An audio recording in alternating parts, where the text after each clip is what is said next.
Here are three books that I think are great for beginners to epic fantasy. Now, people use a lot of different classifications for epic fantasy. When I talk about epic fantasy, I'm talking about multiple point of views, huge, vast areas of land people have to travel through, and world ending events. These to me make up the criteria for epic fantasy. A lot of you will probably disagree with this, but A Way of Kings by Brandon Sanderson. Yes, this is big. Yes, this is scary, but what Sanderson does so well is make epic fantasy approachable. Now, you may ask why I don't choose Mistborn.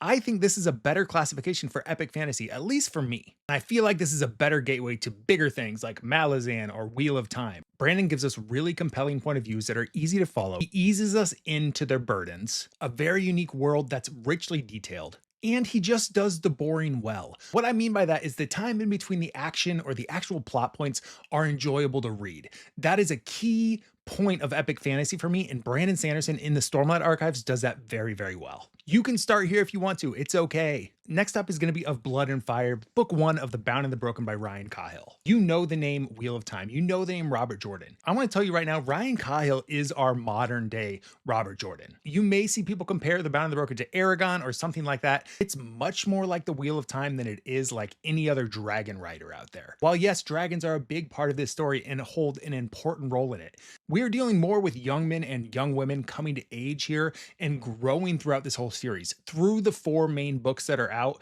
the growth of these characters in this story is unbelievable. The only place I find that match it is Wheel of Time.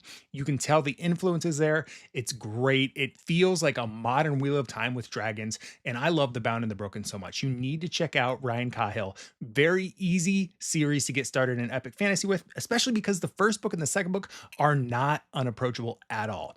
Very easy to read, pick up, and get into. Then we're going to go with the Bloodsworn trilogy by John Gwynne. Now, if you're looking for epic fantasy, but that boring stuff that I was talking about earlier is on a smaller scale, check out John Gwynne. John does some of my absolute favorite action in books. It is so visceral. It is so lifelike. That within an epic fantasy setting is just a special thing. Usually with epic fantasy, you're focused on characters, which are great here. You're focused on plot, which is great here, and world building, again, which is great here.